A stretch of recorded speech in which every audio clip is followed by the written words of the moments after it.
तर मित्रांनो पर्यावरणमध्ये आता बघा म्हशी पण इथं चारण्यासाठी आल्या.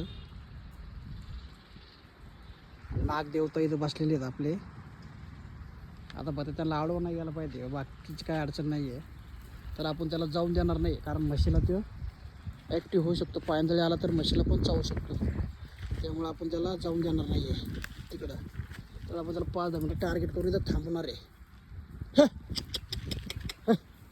हॅलो हॅलो, हे बघ किती कळप आला आहे सगळा, अचानकपणे आलेला आहे. याला पण आपण जाऊन देणार नाही तोपर्यंत, कारण की एखाद्याचं नुकसान नको व्हायला, की पायंदळी आल्यावर अचानकपणे हमला करू शकतो कोबरा.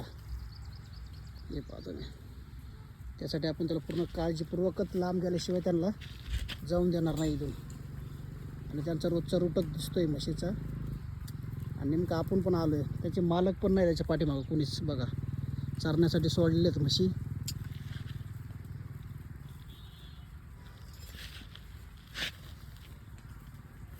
मालक हे जा कशा बघा बघा म्हैस थांबून त्याला. जा जा चला पटापटा. हे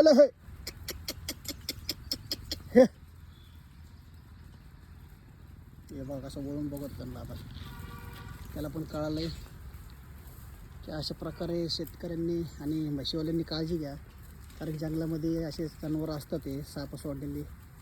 त्यासाठी म्हशीच्या पाठीमागं राहत चला. सध्या चारा नाही असल्या कारणाने म्हशी जंगलामध्ये फिरत आहे. हे बघा कसं ॲक्टिव्ह झालं त्यांच्याकडे पाहून. हे बघा कसं पाहतो शेवटपर्यंत.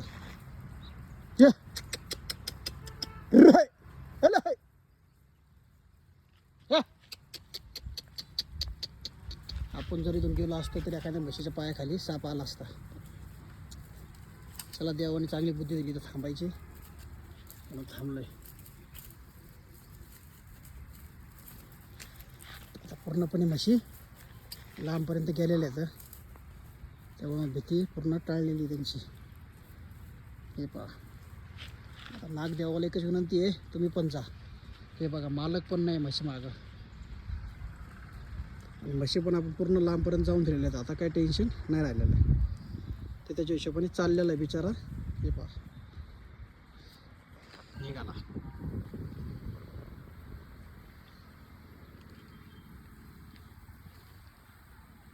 हे पण त्यांचं पर्यावरणामध्ये चाललेलं आहे.